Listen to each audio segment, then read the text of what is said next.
There we are live. Hey. I'm like, we need to get some music I know. like as an intro, right? I know. Yes.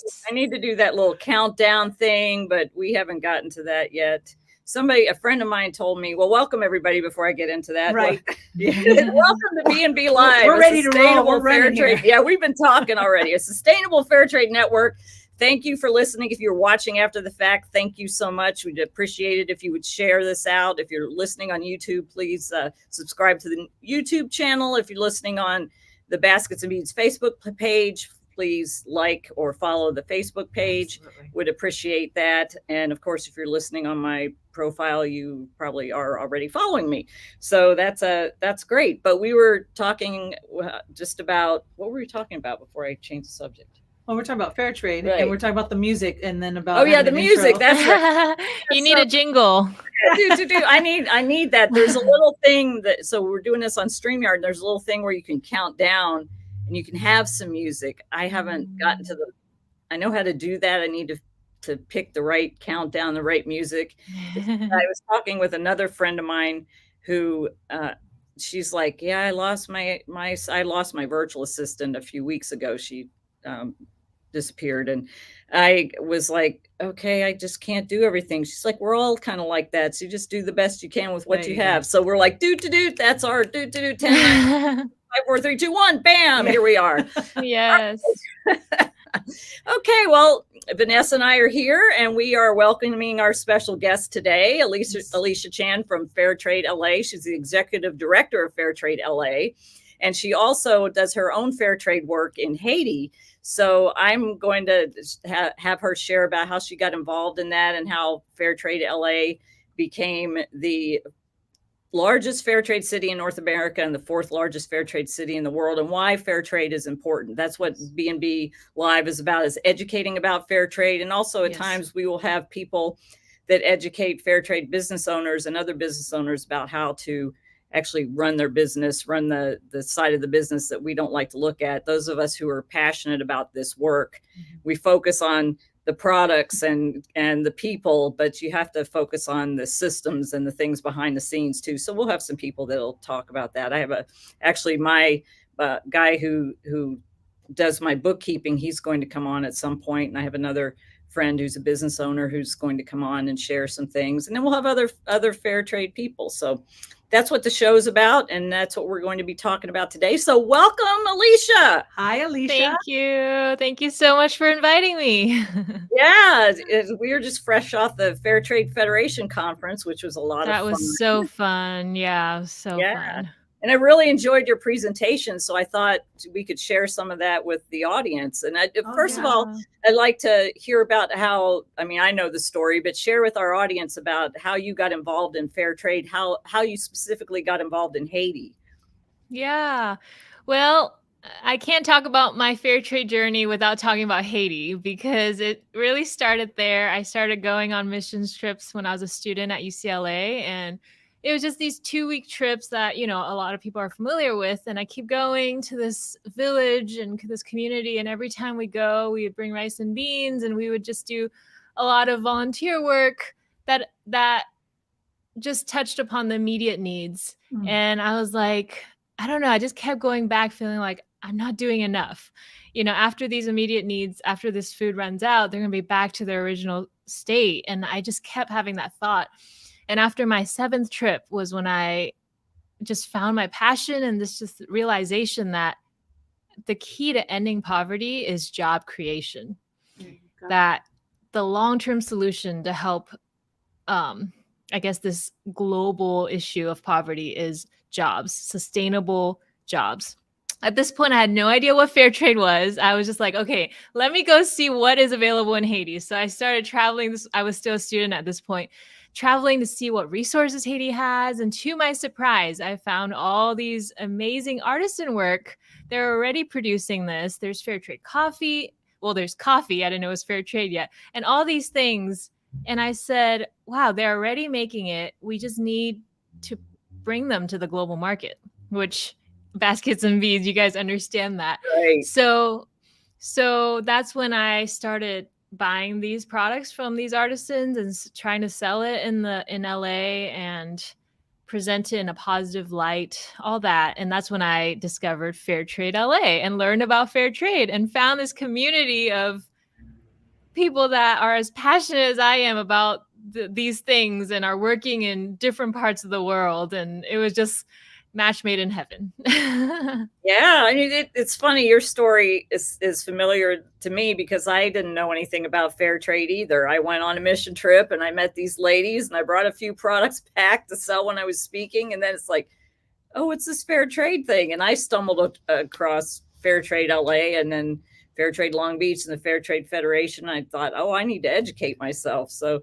it's great. And I bought some of the products from Haiti for some gifts for friends, and they really I love supporting other fair trade businesses because a lot of people get baskets and beads, but I like to give other things too. And they really appreciated those products. So let me ask you a quick question though, Elisha. Speaking of the products, can you share with our audience though, what are some of these products that are coming out of, Haiti, correct? Of Haiti, yeah. Yeah, tell us, what are those products? So Haiti has a long history of coffee. So there's Haitian coffee. There's also Haitian cacao, so Haitian chocolate. There's also a lot of paper beads there, similar to baskets and beads, because it's the process of recycling using what they have. There's also clay beads. So they use the clay that oftentimes people who live in the slums, they use to make mud pies to eat. Like they literally put oil and salt and make these mud pies to eat. It's wild. And we're using that same clay to create these beads that turns into jewelry. And what else? There's leather work there. There's a lot of ethically sourced cattle horn. So once the cattle is deceased, what do you do with the horn? And I work with this talented artisan group that takes these horns and make beautiful jewelry and home goods out of them. So those are just some of the ways they recycle, upcycle, and use what they have. Incredible. Yeah, that's awesome. So you stumbled across Fair Trade LA. So how did you end up becoming the executive director? Great question. So Fair Trade LA was started by a group of co-founders, but the one that is still was running Fair Trade when I got involved with, her name's Joan Harper, and she's still involved. And I'm so grateful for her life. So yeah, they started Fair Trade around a dinner table in 2005, and it's just a grassroots movement. People coming together, passionate about this, and saying, how can we raise awareness? And I love that. I love how Fair Trade LA was started, and we were just growing, slowly gathering more and more business members that are doing similar to what we're doing, and that's how I got plugged in. I had a friend that recommended me and said, you should go check them out. And so I went to my first meeting, and I guess I just saw so much potential. The root of all of it came from my passion, ultimately, that was found in Haiti about job creation. But what I realized is, yes, I could be super passionate about creating jobs locally, but if no one's buying it, if no one's sees the importance of it in the US side or the global side, then it doesn't matter. Like they can keep producing, but if nobody's buying, then ultimately they're going to be out of a job as well. So I'm super passionate on the other side of raising awareness and sharing about the importance of buying and supporting these artisans on this side to ultimately funnel back and support the artisans around the world. So I just saw so much potential in what Fair Trade LA could be, what we could do, and just the voice that we can represent. And so I got further and further involved, and I got asked to join on the board, and a year later asked to be the part-time director of Fair Trade LA. Yeah, powerful. That's awesome. Yeah, I love that, how you come into something and you think, oh, I'll just do a little bit of this. Yeah. And then it turns into be a little bit of this. Yeah. I would have never imagined. So never cool. imagined. Me either. Yeah. Right? Who'd have A thought? couple of beads in the luggage coming back, and before you know, now you got a whole Yeah. warehouse full of goods back here. Yeah, it's amazing. Yeah. So for anybody listening who hasn't been here in the space, behind us is the warehouse. We're in the studio and showroom, and behind us is the warehouse. So a lot of Woo, that's a big deal.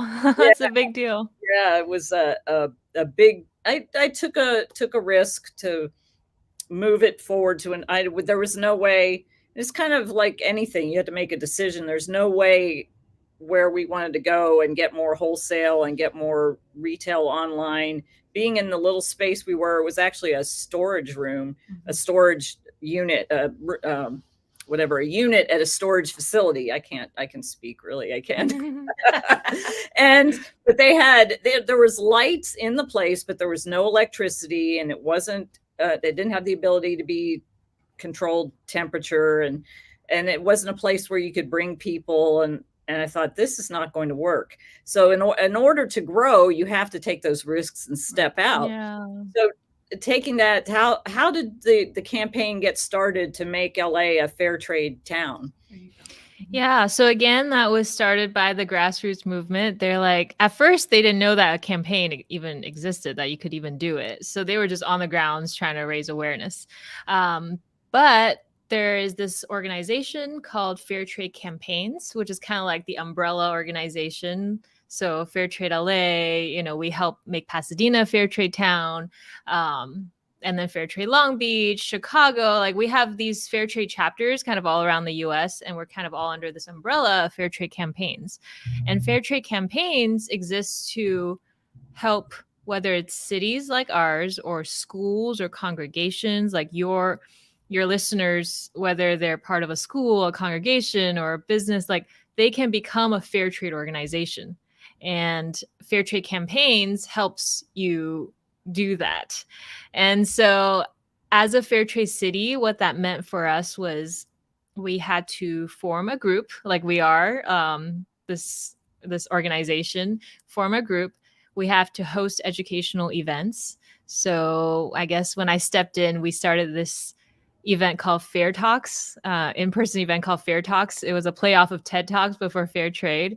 So we'd gather together, and I would bring in a speaker to share, similar to what you're doing, share about different ways that they're advancing the fair trade movement. And then during the pandemic, we had to turn that into a podcast. So now it's called the Fair Talks podcast. So we're educating people. So we formed a group, we're educating people.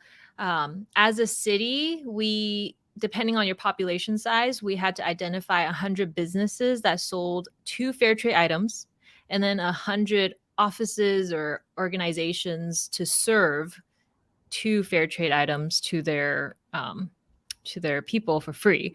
And so we had to identify these things, which was so hard. We spent many years walking the streets looking for, because when I first started, you can't find fair trade products at your local grocery store. Like, we've come such a long way. Now you can step into basically any grocery store or CVS or Walgreens and find fair trade products. Like, that is incredible, because it was not like that in the beginning. So we had to actually walk the streets to see which small business is selling fair trade. So after identifying that, we had to sign a resolution at city council. And so what that meant was we met with all, I think, like 14 of our city council members, talking to them about introducing them to fair trade. A lot of them didn't know about it. And they had to vote on this fair trade resolution, basically saying Los Angeles is committed to being fair trade, and declaring the second Saturday of May every year to be World Fair Trade Day. So we were scheduled to have this pass at the end of March 2020. And then we all know what happened. It can't get more dramatic than this. So in August of 2020, virtually, City Council unanimously, every single council member voted yes, and we passed the fair trade resolution at City Council and became the largest fair trade city in North America. Wow, incredible! Yeah, what a journey, Elisha. It's been a journey. Yeah, and you've been taken it all along. It's interesting that you don't realize. So Dive and Surf in Redondo Beach is now carrying baskets and beads, thanks to my son. Mhm. My son's a surfer, and he lives in Redondo Beach and currently works there. He's getting ready to get another job, but he shared with the buyer there, oh, I think these beads will do good in here. And so they have paper beads in there, but I'm looking around and they have sustainable products. They have products that are made out of plastic. They have other fair trade products in there. So they're actually a fair trade store and they don't realize Wow. it. Yeah. Yeah, so now Baskets and Beads is there, and it's kind of like you stumble upon it and don't. It's like, wow, okay, this is great, and gosh, I bet you had to pound the pavement to find all those Right. basically 200 businesses, and Yeah. It was a lot of work for sure. Shout out to all the volunteers that got involved along the way, because it was that's the thing, definitely a team effort. LA, right, versus LA counties within the city. LA. That was the other difficult part, was it had to be within the city of LA. And so places like Clover City, Santa Monica, Beverly Hills, they don't count. Which I didn't learn about all that until I got involved in campaigns. I was like, wait, what? They're separate? Wow. So Yeah, it's complicated. Well, so does the amount of businesses and companies, does that change for the city size? Yeah, exactly. So we obviously, LA is so large, so our Right. number was higher, but for a smaller city, it's easier to find. The number is less. Yeah. Right. Okay. Yeah. That's So you mentioned about a podcast that you have, correct? There's a podcast. Yeah. And so we're Yeah. definitely going to have to put in these links into this segment for our listeners and our viewers to be able to follow. And because you mentioned something that really kind of like a siren went off inside of my head with regards, in a good one, by the way. But the only way, you're providing the information and the resources and giving people the education of understanding of what fair trade is, but they need to know where to find it. So knowing that you have a podcast, I think is a great spot or a great place for them to start as well, to listen in, because I'm sure you have tons of great content coming out of your episodes. So, yeah. Thank you for sharing about that, because it's so true. I'm just so passionate about finding different ways to get this message across. And as you guys know, storytelling is huge. So bringing these different leaders from the fair trade movement to come on and share about their stories, their experiences, and even the impact, the real life impact that they're making locally, is really a way to just have people learn about fair trade in that tangible way. So our podcast is called Fair Talks Podcast. It's anywhere you listen to podcasts. It's available on Spotify, Apple Podcast. And we have brought on people from big and small. We've had Paul Rice from Fair Trade, founder and CEO of Fair Trade USA, come on. We've had people from The Little Market and 10,000 Villages. And then we have like recently, because of the Fair Trade Federation conference, we had Fair Anita, founder of Fair Anita, come on. And this next episode, in honor of Fashion Revolution, we have GoX, the apparel company from Haiti, also a Fair Trade Federation member. So, and then we even had someone come on. This is surprisingly our most listened to episode. They're from the data analysis team from Fair Trade USA. So I thought this is going to be a very unique episode, because it's all going to be about data and analysis and very technical, but I thought that was an important topic to talk about. And at the end of the day, that is still our most listened to episode. Wow. So if people want to, even if small business owners want to know how to use their impact numbers to share the story, things like that, just different ways that we're highlighting and talking about fair trade. And I've had people message me, even in the fair trade sector, saying, I am learning so much just by listening to all these episodes. So yeah, that's great. Okay, so we will definitely put the link in that into the comments section on all the formats, so they can go over there and check that out too. Definitely, because this is a beautiful way for supporting one another, and all for the same cause. Yeah. you know, and the more exposure, the more we talk about it and we unwrap this thing and have an understanding of it, I think the better, of course, you know, because which actually leads me to my one of my questions that I wanted to ask you, Elisha, which is, why is it then? Why is fair trade important? I think that's an important question to address, especially for people that are not familiar with fair trade. But why is it important? Yeah. I think to answer that question, we have to talk about the issue in our world today, which is human trafficking. A lot of people just don't realize there's so much labor trafficking happening behind the things that we buy. People are not aware that there's so much child labor in chocolates, like cacao, harvesting cacao. People don't realize there's sweatshops still in downtown LA making making clothes for fast fashion brands. People are not aware of the exploitation that happens behind things that we buy. And so the fact that, you know, I saw job creation as the key to ending poverty. Well, people who are exploiting people, they're also taking advantage of this fact. Like the people that are most economically vulnerable are most desperate for a job, right? And so those are the people that are going to be most vulnerable to these trafficking situations and being stuck in sweatshops. So fair trade is a business model for good. It's people coming in saying, I want to help provide a job that ensures that you're being paid more than a living wage. And also, a lot of people don't realize, like, when you buy from when you buy a product that has a fair trade label on it, a fair trade logo on it, a premium then goes back to the worker's bank account.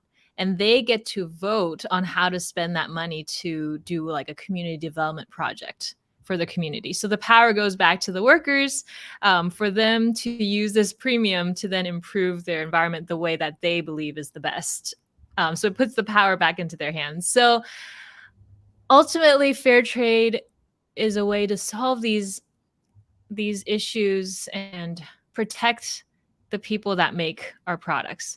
And when you buy fair trade, you know that those people who made those products or grew those coffee beans were paid fairly, and to live out your values in that way. That's awesome. And I always suggest with people to think about, okay, maybe you can't go out and buy everything fair trade or everything at once, to just start with one thing. Like maybe you start with chocolate. I mean, I didn't know, I learned when I started getting involved in fair trade about the whole slave labor and child labor in the chocolate industry. They're kidnapping kids and they don't get to go to school and they don't have a life. They're taken from their families. And the big chocolate makers are still using them. So I made a conscious decision that I'm going to only buy fair trade chocolate. So that was the first thing that I started with. And as I'm going on, I'm looking at labels of clothing that I buy. And unfortunately, there's a lot of stuff that's made by slave labor or forced labor or people who aren't getting paid enough. But making that conscious decision to, okay, I'm not going to buy this thing here I'll buy. But you have to start somewhere. Right. Yeah. And the other thing I love to share about fair trade is when you buy fair trade, you are fighting for social justice. Like a lot of people, when they think about, oh, I want to fight for social justice, I want to fight for justice, they think they have to either donate a bunch of money or they have to move to another country somewhere. And I love to tell people that when you buy fair trade, that is a way of fighting for social justice, because you're voting with your dollar. You're saying that I want to spend money on something that is ensuring that people are paid fairly. And part of the fair trade principles is that they are environmentally conscious. They're using the best environmental practices to make these products. So buying fair trade is a way to fight for human rights and all these things. And it's just in the power of your purchases when you go to a grocery store and pick up, your next set of bananas and coffee and chocolate. It makes it so simple. And I just think it's so empowering even for the consumers themselves. Absolutely. Absolutely. Yeah, and you think about, like, for instance, if somebody's wearing a fair trade piece, like right now I'm wearing this cool black and white paper bead necklace, and you can wear something or have something that wow, this is making a difference in somebody's life. Mhm. And Yeah. it's making somebody be able to work towards or possibly earn better than a living wage, which is Right. Yeah. what the goal is. And that's awesome if people just make that decision to take one step forward if they don't know anything about fair trade. Then there's a Right. lot of other fair trade products keep coming up as more people get aware. Right. Mhm. Absolutely. Yeah, I Yeah. love gifting anything fair trade because one, it's a great way to introduce people, but also nowadays it's getting harder and harder to find a special gift because Amazon has everything, right? Right. Everything is everywhere. Like it's so easy to just buy something and it shows up at your doorstep the next Right. day. Yeah, But just click and go, right? yeah, but when you buy fair trade, you're finding this very unique item that they probably like haven't seen and it's so special. Well, I think that's what make you just hit it on the nose right there with that, Alicia, and with regards to giving someone a gift that is so unique. Mhm. Usually, no one is actually alike. Like the paper beads or the goods that are being made, because most of it's all handcrafted, right? Yeah. So Yeah. it's not like it's made in a machine where it's going to come Right. out exactly the same way. Like, no, the piece you're wearing or that piece that you have in your home as your home decor, Yeah. like that's its own unique piece. Yeah. The lines aren't exactly painted the same either. Although it Yeah. might be the same artist, but that's what makes it so special. Mhm. I remember before I used to say, and I still find myself saying this, to me, it's like their soul work. Mm. It really is. They're and like you said, the stories that are attached to that. Mhm. It's just so personable. So Yeah. give someone a gift. Fair trade is definitely, I believe, the way to go for sure. Yes. I love So it. I just had a thought because I've sat down with the ladies I work with and like attempted to do this. They don't look as good. Have you ever attempted to make any of the products with the artisans you've worked with? Oh my goodness. I have visited them countless times, but I don't dare. I know I've looked at the way that they do some of those, even the mini beads. They are so tiny. I Or know. like, there's we work with like the cattle horn artisan. They take this giant piece and they could turn it into these dainty little pieces, and it is incredible what they do. It takes a lot of patience and talents, and yeah, it is skill. Yeah, actually, I'm gonna just reach over here and pull one. So I sat this wire. Maybe this one's There better you go. Like, yeah. I keep forgetting. I sat I'm all looking at Alicia right. over here. I know. I sat with one of the ladies, Dorcas, actually, our manager of the group of ladies that live in the Kipsongo slum in Kenya, and I sat with her and I said, okay, I want to attempt to do this. So she has it's kind of part of the way made, and she has this thing of beads and this wire. And so the way they make it, they have these wires all sticking out, and then another wire that they feed the beads on. They wrap it around, Mm. and they wrap it all the way around, and then they turn the corner and wrap it. It's very hard and complicated. And she's like, "Madam, you take the wire like this, and you take the beads, and you just go." And she's like, Fast, huh? "Yeah." And then she hands it to me, and I'm like, beads go Everywhere but the wire. right. I think I got one on the wire, and she started Yeah. laughing at me. But it is, to me, it is like, it is so hard because this is flat. It's flat, and Yeah. this is. It looks like it was done by a machine, but it was done by hand. By And for hands. them to be able to get, Mhm. I attempted it. It is so hard, and Yeah. they laughed at me because and I laughed with them because I'm like, oh, this is too much for me. But they're so talented, and just to watch them Yes. create that is quite amazing. Mhm.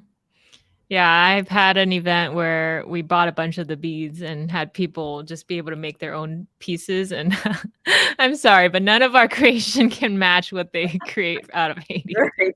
It's fun to go for it though, because I've taught Yeah. paper bead making classes and I'm going to have some here. And I have actually some strips already cut, and I did that with it was like a mother and her daughter and her mother. So it was 3 generations that did the class.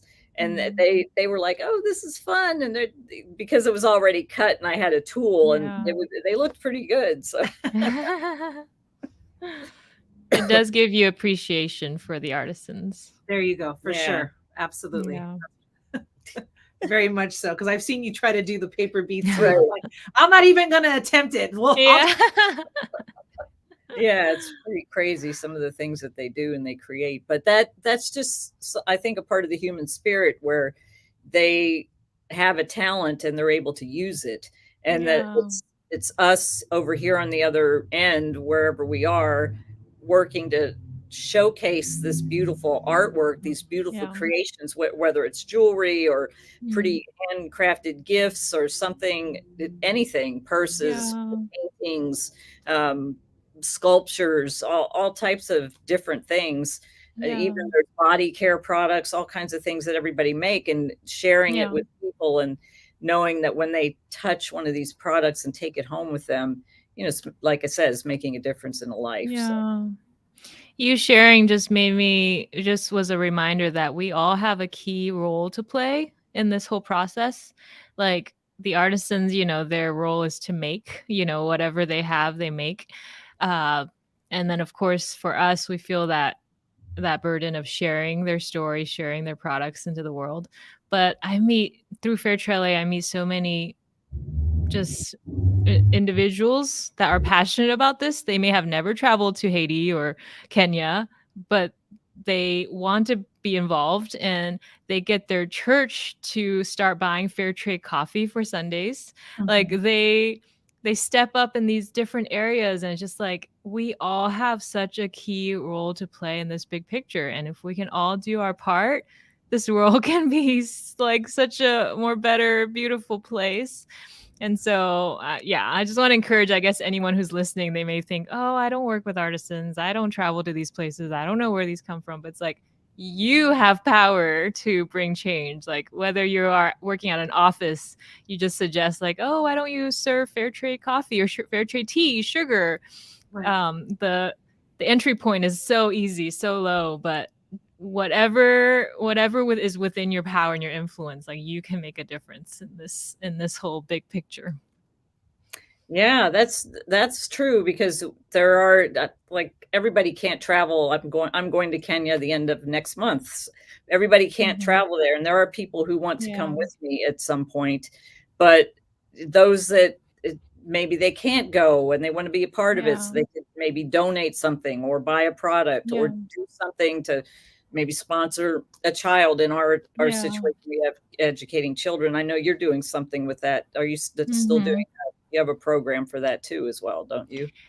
Yeah, I do. So, my enterprise is called Impactful Market. We just rebranded recently. So we're Impactful Market, and then we have a nonprofit called Impactful Missions. And through that, for the past almost 10 years, we've had a scholarship program where we help send kids to school. So like on our website, you can read about each student and choose a student to sponsor. But now we're actually stepping into a bigger role of we want to build a school from the grounds up. And we're calling it a leadership academy. And we want to have a trade school as well, where high schoolers will graduate with a trade so that they can start working right out of school. So, yeah. That's awesome. And this is another model of giving them a fishing pool as opposed to just giving people fish, right? You're really empowering the people, because one day we're not going to be here, right? And if we're not here, if we don't leave them with something to be able to carry this on, then they're back at square one. Right. We want to see this. We want to see this grow, right? We want to see. So what a beautiful thing you're doing. Yeah, and I call that teaching them how to be fully supporting by their own contributions. There you go. A hand up, not a handout. We've heard that phrase before. And it's something that I taught my kids too. You need to grow up to be fully supporting by your own contributions. They heard that a lot. And it's something that's what I want for the ladies that I'm working with in Kenya, and as many as possible. And I want their kids to be able to go to school and get educated, because education is the key to actually becoming fully supporting by your own contributions. Yeah. Yeah. And that's another reason why I love fair trade. It's not charity. It's a sustainable model that uses business for good, and it's supporting dignified jobs. And like you guys said, it's teaching them how to fish and not just giving them a fish. So good. Awesome. Well, where can people find you at Fair Trade LA, and also your website for your missions in Haiti? Yeah. So Fairtrade LA is fairtradela.org. And again, you guys can find the podcast information on there. You could also just look up Fair Talks podcasts anywhere you listen to podcasts. And then for any Haiti products, it's impactfulmarket.co. And for our mission in Haiti is impactfulmissions.org. I just threw a lot of websites at you guys, so we'll make sure to put it in the show notes. I'll put it in the chat. Yeah, so. we're gonna add it all in there, so that way people can look you up and get more information and find out more about fair trade, and also with Haiti as well. Yeah, and be if you're in LA, become part of Fair Trade LA. So that's awesome. Well, I really appreciate you coming on and participating in BnB Live, a sustainable fair trade network. So we're working on getting the word out about fair trade. And speaking of that, before we wrap up, be sure if you're in the local area and you're able, this Sunday, April 16th from 2 to 6 p.m. right here at 2265 South Ritchie is our grand opening in our showroom. You can come check this space out. And it's not, you don't have to come for the whole time. Just come and pass on through. And that would love to just have you come and see the space and see what we're doing at Baskets and Beads, collaborate, connect, and celebrate. Yes. Yeah. So, yeah. Awesome. Alicia, you guys finally meet you. Yes, thank you. I mean, we're all in this together, and I celebrate you guys. The grand opening, that's a big deal. Huge deal. You'll see lots of photos on social media. And we'll probably do some live streaming from here too. So maybe set up this camera in the corner and have it pointed this way as people come in. I don't know. We haven't figured that out yet, but we have a few days to figure it out. Yes. All right. Thank you for having me. And I love that you guys are sharing more just education and being the voice here. Thank you for and you're you're welcome to share this out as well, so people can watch the interview. So yes. Awesome. Thanks so much. And everybody, next week, our guest is going to be Gina, who's going to be teaching an art class in the future. And she's going to come show us the art that she's created, that she's going to teach us how to do. That's going to be interesting. So until next week, we will see you. You can come and see me and Layla on Swahili Sunday, this Sunday, and then next week, BnB Live. And I'll see some of you hopefully at the grand opening. Nakupenda. Awesome. Thanks, Elisha. Have a great day. Bye. Bye, everybody. Bye.